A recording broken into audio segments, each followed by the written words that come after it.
లైఫ్లో వచ్చే ప్రతి ఫెయిల్యూర్ని ఛాలెంజ్గా తీసుకోవాలి, దాంతో ఫైట్ చేయాలి. ఓడిపోయినప్పుడు ఒక్క ఓటమితో నా జీవితం అయిపోయిందని అనుకోకూడదు. నమ్మకంతో మళ్ళీ దాన్ని చేయడానికి ప్రతిసారి గట్టిగా ప్రయత్నిస్తూ ఉండాలి. మీ అమ్మా నాన్న మిమ్మల్ని ఎంతో ప్రేమగా ఎంతో కష్టపడి పెంచారు, తిని తినక రాత్రి పగలు కష్టపడి చదివించారు. వాళ్ళ ఇన్నాళ్ళ కష్టాన్ని మీకు ఎదురైన ఫెయిల్యూర్తో వృధాగా పోనిస్తారా? మీ కష్టాలు మిమ్మల్ని ఎలా బ్రతకాలని నేర్పిస్తాయి, మీ అపజయాలు మిమ్మల్ని విజయం వైపు నడిపిస్తాయి. ఎప్పుడు ఒంటరిగా కూర్చొని జరిగిన దాని గురించి ఆలోచిస్తూ డిప్రెషన్లో ఉంటే మీ సమస్యకు సొల్యూషన్ దొరకదు. ఇంకా ఒత్తిడిలోకి గురవుతారు, డిప్రెషన్లోకి వెళ్ళిపోతారు. తప్పుడు ఆలోచనలతో తప్పుడు నిర్ణయాలు తీసుకొని ప్రాణాలను బలి తీసుకుంటారు. ఇలాంటి థాట్స్ వచ్చినప్పుడు ఒక్కసారి మీ అమ్మగారిని గుర్తు చేసుకోండి. వేరే వాళ్ళ జీవితంలో మీ ప్లేస్ని ఎవరైనా ఫిల్ చేస్తారు, కానీ 9 నెలలు మోసి 20 నుండి 25 ఏళ్ళు పెంచి కంటికి రెప్పలా కాపాడుకున్న మీ తల్లిదండ్రులు మీరు కనుక డిప్రెషన్తో ఆత్మహత్య చేసుకుంటే మీ స్థానాన్ని ఈ ప్రపంచంలో ఎవ్వరూ రిప్లేస్ చేయలేరు. తల్లిదండ్రులు బ్రతికి ఉండగా తమకు పుట్టిన వాళ్ళు చనిపోవడం చూస్తే ఏ తల్లిదండ్రులకైనా ఎంత బాధ కలిగిస్తుందో దాన్ని మాటల్లో వర్ణించలేం. మీ తల్లిదండ్రుల కోసం అయినా డిప్రెషన్ నుండి మీరు బయటకు రండి. ధైర్యంగా నిలబడి మీకు వచ్చిన సమస్యను ఎదుర్కోండి.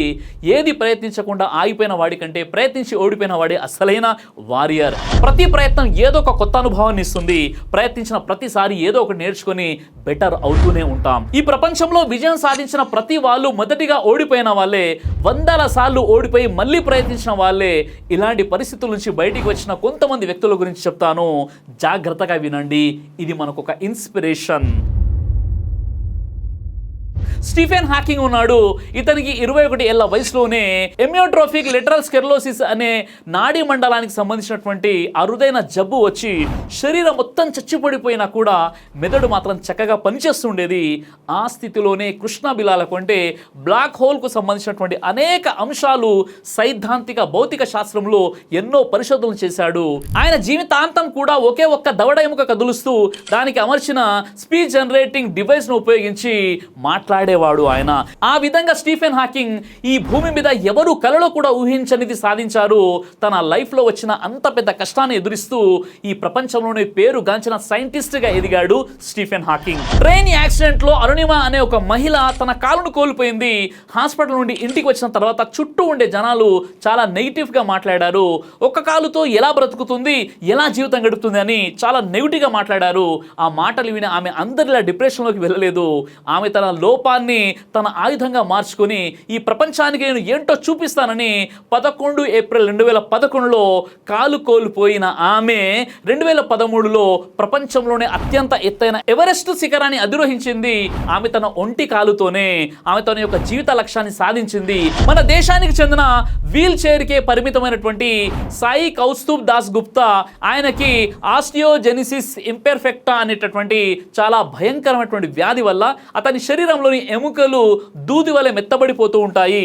తన శరీరంలోని 50కి పైగా ఫ్రాక్చర్స్ ఉన్నప్పటికీ జాతీయ అంతర్జాతీయ పురస్కారాలు, 14 వరల్డ్ రికార్డ్స్, ఒక గ్రాఫిక్ డిజైన్, ఒక సింగర్, ఒక మోటివేషన్ స్పీకర్గా మారి లక్షలాది మందిని మోటివేట్ చేస్తున్నారు. ఈయన బాడీలో కేవలం ఒక ఫింగర్ మాత్రమే పనిచేస్తుంది. ఆ ఒక్క ఫింగర్తో ఇవన్నీ చేసి చూపించారు. ఆలోచించండి, ఒక వేలుతో అతను ఇన్ని చేసి వేస్తుంటే మన శరీరం మొత్తం పర్ఫెక్ట్గా ఉన్న ఒక్క ఓటమి రాగానే అంతా అయిపోయిందని డిప్రెషన్లోకి మనం వెళ్ళిపోతున్నాం. తప్పుడు నిర్ణయాలు తీసుకొని ప్రాణాలు వదిలేస్తున్నారు. డిప్రెషన్లోకి వెళ్ళడానికి ఈ వ్యక్తి వద్ద వందలాది కారణాలు ఉన్నా కూడా ఆయన ఏ రోజు కూడా తన ఓటమిని ఒప్పుకోలేదు. పూర్తి ప్రపంచానికి తన విజయాన్ని చూపించాడు. మరో వ్యక్తి నిక్ వుజిసిక్. కొద్దిసేపు ఎవరైనా మీ కాళ్ళు చేతులు కట్టిపడేస్తే ఏమవుతుందో ఆలోచించండి. మనం టైం పాస్ చేయడం తప్ప ఏమి చేయలేం. కానీ ఆస్ట్రేలియాకు చెందినటువంటి నిక్ వుజిసిక్ అనే వ్యక్తికి పుట్టుకతోనే కాళ్ళు చేతులు లేనప్పటికీ లైఫ్లో చాలా సాధించారు. ఆయన పరిస్థితిని ఒక్కసారి మీరు ఫీల్ అయి చూడండి. ఆయన ఎలాంటి పరిస్థితులను దాటి వచ్చారో అర్థమవుతుంది మీకు. అలాంటి పరిస్థితుల్లోనే ఆయన చదువుకున్నారు, అనుకున్నది సాధించాడు కూడా. ఇలాంటి వారికి రోజు మోటివేషన్ అనేది అవసరం ఉంటుంది, కానీ అలాంటి అతనే అంతర్జాతీయ స్థాయిలో మోటివేషన్ ఇస్తున్నారు. ఈరోజు ప్రపంచంలో ఉన్న టాప్ మోటివేషన్ స్పీకర్స్లో ఇతను కూడా ఒకరు. 50కి పైగా దేశాల్లో ఆయన తన సెమినార్స్ నిర్వహిస్తున్నారు. ఇప్పుడు చెప్పండి మిత్రులారా, మీ పరిస్థితి వీళ్ళకంటే దారుణంగా ఉందా? మీ సమాధానం లేదని అనుకుంటాను. ప్రతి ఒక్కరి జీవితంలో అనుకున్న ప్రతి ఒక్కటే జరగదు. 4 పనులు జరుగుతాయి. ఒక పని జరగదు. పూర్తి అయిన 4 పనులు వదిలేసి కానీ ఒక పని గురించి ఆలోచిస్తూ కూర్చుంటే జీవితంలో ముందుకు వెళ్ళలేం కదా. మీ దగ్గర ఉండడానికి ఇల్లు, తినడానికి తిండి, వేసుకోవడానికి బట్టలు, ఆరోగ్యకరమైన బాడీ అన్నీ ఉన్నాయి. ఇవన్నీ ఏమీ లేని వారు కూడా ఏదో ఒకటి సాధించి చూపిద్దామని పోరాడుతుంటే మీరు మాత్రం ఇలాంటి డిప్రెషన్ అంటూ లైఫ్ని వృధా చేసుకుంటున్నారు. బ్యాడ్ టైం ప్రతి ఒక్కరికి వస్తుంది. ఆ బ్యాడ్ టైంతో పోరాడలేక ఓడిపోవడం మన లైఫ్లో ఒక పెద్ద అపజయం అవుతుంది. మిత్రులారా, ప్రజెంట్ ఉన్నటువంటి పరిస్థితుల్లో చాలా మంది విద్యార్థుల నుండి ప్రొఫెషనల్స్ వరకు ఏదో ఒక సమస్యతో డిప్రెషన్లోకి వెళ్ళి ఆత్మహత్య చేసుకోవడం, లేదా డ్రగ్స్, మందు, స్మోకింగ్, ఆల్కహాల్కి బానిస అయిపోయి తమ సమయాన్ని వృధా చేసుకోవడంతో పాటు తమను పెంచి పోషించిన తల్లిదండ్రుల కడుపు కోతకు వారు కారణమవుతున్నారు. చూడండి, ఈ సమాజం కేవలం మీ వైఫల్యం గురించి, మీ అపజయాల గురించి, మీ ఫెయిల్యూర్స్ గురించి మాత్రమే మాట్లాడుతుంది. మీపై ఉన్న ఈర్ష, అసూయతో మీ గురించి చెడుగా ప్రచారం కూడా చేస్తూ ఉంటుంది. ఇలాంటి సమాజం గురించి ఆలోచించి మీరు మీ ప్రాణాలు తీసుకునే అంత పెద్ద శిక్ష మీకు మీరు వేసుకోకండి మిత్రులారా. లేనిపోని డిప్రెషన్లో ఉండి ఒత్తిడికి గురై విలువైన సమయాన్ని వృధా చేస్తున్నారు. మీ జీవితంలో, నా జీవితంలో, మన అందరి జీవితంలో ఒక్కొక్క రోజు చాలా విలువైనది, చాలా ప్రత్యేకమైనది. దానిని తేలికగా తీసుకోకండి.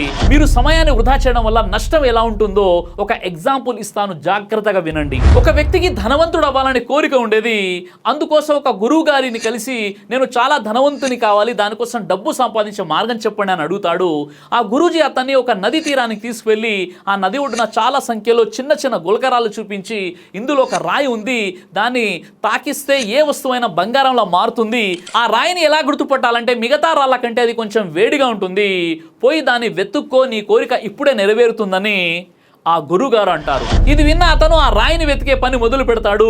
ఒక్కో రాయిని చేతుల్లోకి తీసుకొని 2-3 సెకండ్లు అది వేడిగా ఉందా లేదా అని స్పర్శించి వేడిగా లేకుంటే అదే నదిలోకి విసిరివేయడం. ఇలా రోజులు, గంటలు తరబడి వెతుకుతూ ఉండేవాడు.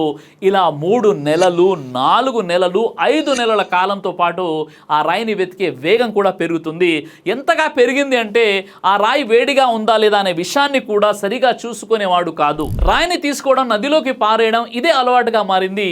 చివరిగా 6 నెలల్లో చేతికి రాయి రాగానే అలవాటు ప్రకారం వేడిగా ఉందా లేదా అని గమనించకుండానే నదిలోకి పారేస్తాడు. నదిలోకి విసిరేసిన తర్వాత అతనికి అర్థమవుతుంది ఆ విసిరేసిన రాయి ఇన్నాళ్ళు తాను వెతుకుతున్న రాయి అని. ప్రతి వస్తువును బంగారంలో మార్చే రాయిని నదిలోకి విసిరేశానని తనను తాను తిట్టుకుంటాడు. తాను చేసిన తప్పు గట్టిగా అరుస్తూ ఏడుస్తాడు. అచ్చం ఇలాగే మన జీవితంలో ప్రతిరోజు లైట్ తీసుకుంటూ పోతే మనకి ఇదే అలవాటైపోతుంది. ఏ రోజైతే మంచి అవకాశం వస్తుందో ఆ రోజును కూడా ఈ అలవాటు కారణంగా లైట్ తీసుకొని ఆ విలువైన అవకాశాన్ని కోల్పోతారు. తర్వాత బాధపడతారు. ఆ బాధ మిమ్మల్ని డిప్రెషన్ వైపు తీసుకెళ్తుంది. ప్రతి రాయిని జాగ్రత్తగా పరిశీలించండి. అంటే మీ జీవితంలో ప్రతిరోజు ముఖ్యమైనదని తెలుసుకోండి. ఏ రోజు మీ జీవితాన్ని బంగారంలో మారుస్తుందో తెలియదు. వచ్చిన అవకాశాన్ని వదులుకోకండి. ఇతరుల కోసం బ్రతకండి. మీకోసం మీరు బ్రతకండి. ఈ వీడియో కనుక మీకు నచ్చినట్లయితే లైక్ చేసి ఇతరులకు షేర్ చేయండి. మా ఛానల్ని సబ్స్క్రైబ్ చేయడం మర్చిపోకండి. దైవ ప్రవక్త ముహమ్మద్ సల్లల్లాహు అలైహి వసల్లం వారు తెలియజేశారు, కడుపుకు సంబంధించినటువంటి అన్ని రకాల వ్యాధులకు అద్భుతమైనటువంటి ఔషధం తల్బీనా. ఇది దైవ ప్రవక్త వారి సున్నత్. మంచి ఆహారం, ఇమ్యూనిటీ బూస్టర్, ఇందులో షిఫా ఉంది. ఇది మంచి ఔషధంగా కూడా పనిచేస్తుంది. కాబట్టి పిల్లలు అయినా పెద్దలు అయినా ఎవరైనా దీనిని ఉపయోగించవచ్చు. అలాగే ఖురాన్లో దైవం తెలియజేశాడు, తేనెలో మీకు స్వస్థత ఉంది అని. కాబట్టి స్వచ్ఛమైనటువంటి ఫారెస్ట్ హనీ కోసం మీరు సంప్రదించండి. అలాగే పురుషుల కోసం ప్రత్యేకంగా తయారు చేయబడినటువంటి షాహీ హల్వా, ఇది లైంగిక సమస్యలను దూరం చేసి శృంగార సామర్థ్యాన్ని పెంచుతుంది. మీ దాంపత్య జీవితంలో మంచి అనుభూతినిస్తుంది. ఇందులో ఎలాంటి సైడ్ ఎఫెక్ట్స్ లేవు. ఇది కంప్లీట్గా హెర్బల్ ప్రొడక్ట్స్తో తయారు చేయబడినటువంటిది. కాబట్టి స్క్రీన్పై కనిపిస్తున్నటువంటి ఈ నెంబర్స్కి కాల్ చేసి మీరు ఇప్పుడే ఈ ప్రొడక్ట్స్ని ఆర్డర్ చేసుకోవచ్చు. కొరియర్ ఫెసిలిటీ కూడా ఉంది. ఆలస్యం ఎందుకు, వెంటనే ఆర్డర్ చేయండి.